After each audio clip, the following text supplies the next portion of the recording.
Dina Linda Murti, silakan Dina. Iya, Assalamualaikum warahmatullahi wabarakatuh. Nama saya Dina Lina Murti. Salam. Izin bertanya, Pak. Ya. Kan yang kita ketahui Raja Brawijaya V itu memiliki beberapa istri yang kemudian menikah dengan muslimah Cina dan Campa. Nah, pada saat menikah dengan muslimah itu, apakah Raja Brawijaya V ikut pindah agama menjadi Islam atau enggak? Terus selanjutnya itu pertanyaan saya, menurut beberapa sumber yang saya baca, bahwa kerajaan Islam yang pertama di Indonesia itu bukan Kesultanan Samudra Pasai, Pak, melainkan Kesultanan Perlak. Lantas, mengapa Kesultanan Samudra Pasai dikatakan sebagai kerajaan Islam pertama di Indonesia? Terima kasih ya, Pak. Oke, sama-sama dua pertanyaan ya. Yang pertama, Brawijaya V itu menikah dengan Subansi, muslimah dari Cina yang datang ke Indonesia nanti karena faktor Cheng Ho yang melaksanakan ekspedisi samudra gitu ya.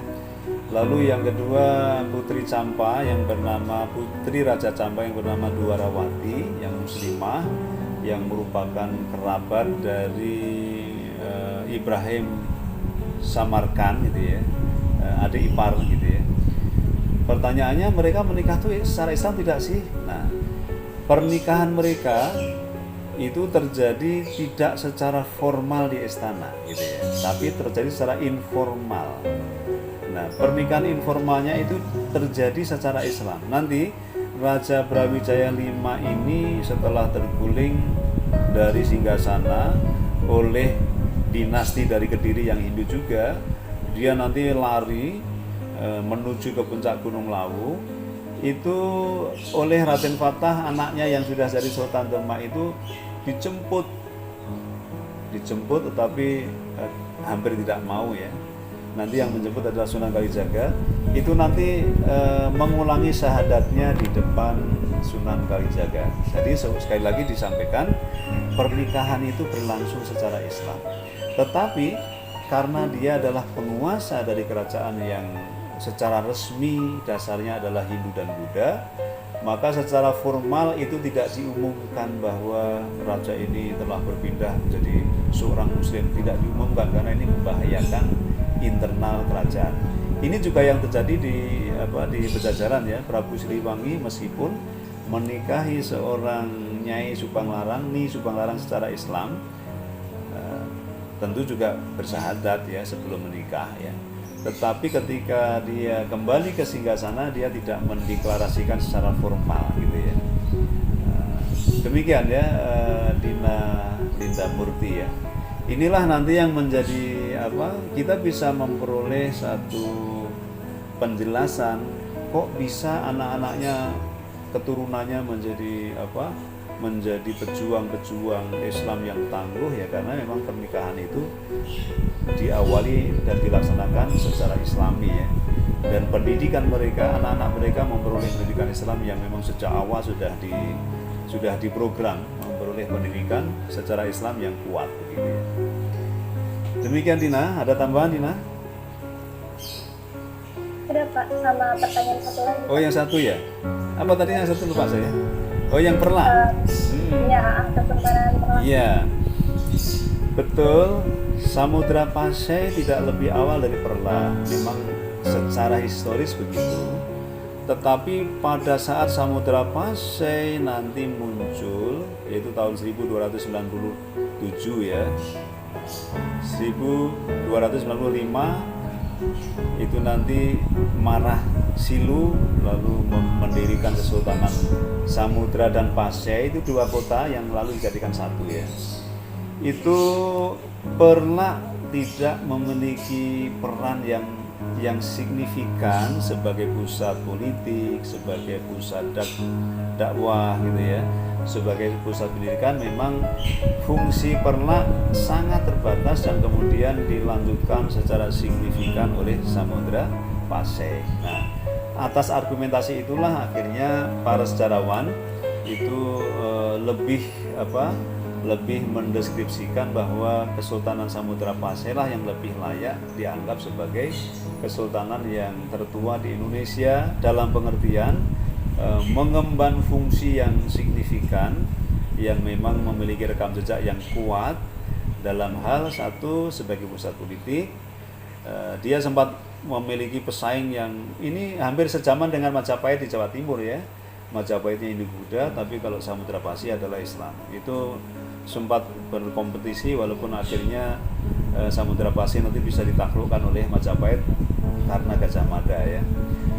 Kemudian peran sosial, peran pendidikannya juga sangat nyata menjadi pusat pengembangan ilmu pengetahuan keislaman. Banyak ulama dari berbagai dunia datang ya, termasuk Nuruddin Ar-Ramili itu dari India, Syekh Samsuddin As-Sumatrani itu asli orang Sumatera yang menjadi ulama kala itu, sehingga bisa menjadi memiliki peran dalam penyebaran Islam yang luar biasa, termasuk peran dalam atau sebagai pusat pendidikan dan pusat dagang ya.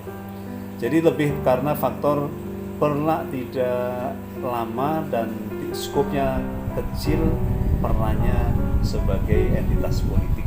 Itu argumen yang saya temukan kenapa kok Samudra Pasai kita tahbiskan sebagai kesultanan tertua di Indonesia. Begitu penjelasannya, Dina. Baik Bapak, terima kasih atas jawabannya ya Pak. Sama-sama. Apakah masih ada? Ini pukul 3 lebih 5 menit. Kalau masih ada bagus, kalau tidak ada tidak apa-apa. Satu lagi, apakah ada? Saya Pak, harus bisa. Banyak Pak. Oke, Nani Tia ya? Iya Pak. Silakan. Assalamualaikum Pak, izin bertanya. Ya silakan. Yang pertama, tadi kan Pak bilang saluran medianya itu Islam masuk ke Indonesia itu melalui tasawuf. Ya. Itu contoh dari penyebarannya itu bagaimana ya Pak, dari contoh tasawufnya. Dan yang kedua, apa perbedaan dari sejarah peradaban Islam, sejarah sama Syriah Nabawiyah Pak. Terus saya baca itu punya perbedaan. Menurut Bapak bagaimana?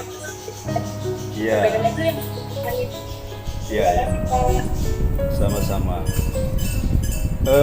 Tasawuf itu ada banyak ulama yang memang mendalami tasawuf ya. Nanti ada beberapa aliran, ada thariqat, kemudian ada ajaran yang khas ya. Misalnya ajaran emanasi bahwa manusia hidup itu adalah bayangan Tuhan, itu pemahaman tasawuf ya. Nah, dialog ulama tasawuf itu biasanya tidak membahas syariat, tapi membahas hakikat dan ma'rifat.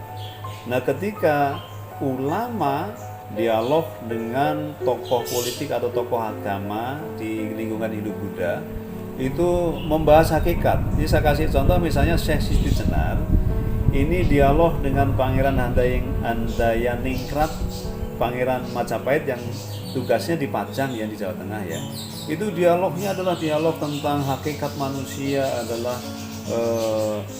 umat Tuhan yang satu, kemudian harus takluk pada perintah agama, kemudian harus selalu ingat pada Tuhan. Jadi dialog begitu terus menerus sehingga lama-lama umat petinggi pendeta Hindu atau bangsawan Hindu-Buddha itu melihat ada unsur kesamaan. Ini langkah pertama. Setelah ada unsur kesamaan, bahkan Islam mengenalkan yang lebih sempurna begitu ya. Nah, dialog ini terus menerus, tapi belum masuk ke dimensi fikihnya, karena kalau fikih nanti terlalu, mereka mungkin akan sejak awal menolak gitu ya, karena terlalu berat, karena langsung rigid begitu ya.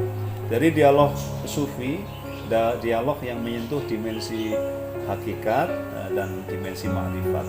Ini pendekatan yang kemudian bisa meluluhkan mereka, bisa mereka melihat kebenaran Islam, dan lalu ketika pendeta Hindu-Buddha atau ketika bangsawan Hindu-Buddha kemudian memeluk Islam, ini efek politisnya, maka muridnya atau bawahannya juga akan ikut memeluk agama Islam. Ini juga yang terjadi di Sulawesi Selatan yang tadi saya sebut, Datuk di Bandang, Datuk Sulaiman itu dengan dialog begitu, dengan dialog tentang hakikat dan makrifat. Lalu yang kedua tadi apa tadi? Jelaskan perbedaan dari Sirah Nabawiyah ya. ya peradaban Islam, kemudian Islam sama Syariah Nabawiyah itu gimana ya Pak? Iya. Kalau Sirah Nabawiyah itu kan lebih ke sejarah Islam sejak masa kenabian, sejak masa Nabi Muhammad, kemudian era sahabat, kemudian tabi'in, lalu tabi'in ya. Dan itu salah satu kurikulum dalam sejarah kebudayaan Islam yang penting kita kuasai. Sementara penyebaran Islam di Nusantara itu lebih banyak dilakukan oleh para tabi'in dan tabi'in ya pada abad ke-7 tadi dan seterusnya ya. Terutama kalau teori Arab itu banyak dari keturunan Ali, dari Hasan dan Husain ketika kalah dengan pendiri Bani Umayyah ya, kalah dengan Yazid bin Affan ya, kalah dengan Yazid, kemudian hanya memilih aktif di dunia ulama, di keislaman, itu cucu cicit Rasulullah itu menurut teori Persia dan teori Arab itu banyak yang kemudian menjadi aktivis dakwah menyebarkan Islam sampai ke Nusantara gitu ya. Jadi itu kalau Sirah Nabawiyah yang tadi, sehingga kalau penyebaran Islam ya sebenarnya itu satu rangkaian besar saja. Jadi menjadi bagian dari penyebaran Islam untuk wilayah Asia Tenggara atau Nusantara. Kemudian peradaban Islam itu bagaimana terbentuknya gitu ya. Kita tahu kalau firman Allah, Al-Quran itu memang firman. Al-Quran itu adalah firman Allah yang tidak ada bukan sama sekali karya manusia, bukan, ini firman Allah. Tetapi firman Allah ini ketika dipelajari oleh umat Islam, apalagi nanti diperkuat oleh hadis ya. Hadis itu ditulis berdasarkan ucapan Rasulullah, tindakan Rasulullah, pembolehan Rasulullah gitu ya. Dicatat secara metode yang luar biasa valid gitu ya. Dua sumber utama inilah nanti yang menjadi mempengaruhi cara berpikir umat Islam sehingga sesuai dengan ajaran Islam. Nah, cara berpikir, cara bertindak, lalu cara menghasilkan budaya, inilah yang disebut dengan hasilnya kebudayaan atau peradaban. Jadi kesimpulannya, kebudayaan Islam atau peradaban Islam adalah budidaya manusia, hasil pikiran manusia, hasil perilaku atau tindakan manusia yang diinspirasi oleh ajaran Islam yang bersumber dari Al-Quran dan hadis. Itu pengertiannya ya. Maka nanti di beberapa belahan dunia, kalau Qurannya kan sama, hadisnya kan sama, asas Islamnya sama, keimanannya sama, rukun Islamnya sama, tapi ketika sudah mengembangkan budaya, nanti ada sedikit perbedaan dalam hal amaliyah, dalam hal kebudayaan ya. Budaya makan, orang Arab makanannya mungkin ada banyak kurma, kemudian gandum, daging. Tapi kalau budaya makan Indonesia dengan nasi gitu ya, beras, sayur mayur, ada soto macam-macam, itu perbedaan budaya itu sunatullah ya. Kemudian cara berbusana, karena di Indonesia banyak menghasilkan tumbuhan yang bisa diolah jadi kain, banyak warna, lalu muncullah batik, muncullah berbagai kain. Tapi kalau di Saudi Arabia karena daerahnya gersang, kebanyakan orang berpakaian putih, segala rupa lah ya. Itu akhirnya akan mencerminkan perbedaan dalam budaya berbusana, tetapi yang tidak boleh berbeda adalah perihal menutup auratnya, gitu ya. Dan seterusnya. Itu nanti penjelasan tentang budaya Islam atau peradaban selamat. Begitu Nani Tia, ada tambahan Nani? Baik Pak, terima kasih atas jawabannya. Sama-sama. Terakhir masih ada satu lagi atau sudah cukup? Cukup ya. Kalau cukup, ini di masjid kompleks saya sudah azan 5 menit yang lalu ya. Mari kita tutup, tetap semangat, terus belajar ya. Amanah kalian semua adalah belajar, itu teguhkan niat, ikhtiarnya kuat untuk belajar. Mari kita akhiri. Oh iya, pekan depan mungkin masih saya yang menyampaikan, tapi 2 pekan lagi kelompok 1 ya. Nanti siap-siap siapa yang kelompok 1. Nanti presentasi segera disiapkan makalahnya yang maksimal sama PowerPoint-nya yang bagus. Nanti insya Allah mudah-mudahan bisa diskusi 2 pekan yang akan datang. Kita akhiri dengan baca doa kifaratul majlis bersama-sama. Subhanakallahumma wa bihamdika asyhadu an la ilaha illa anta astaghfiruka wa atubu ilaik. Bila taufik wa hidayah wallahu muwaffiq ila aqwamit thariq. Wassalamualaikum warahmatullahi wabarakatuh. Cek. Ya, cek dulu. Tadi sudah screenshot belum? Sudah Pak. Sudah. Oke. Terima kasih. Kita live sama-sama ya. Makasih. Assalamualaikum. Terima kasih Pak.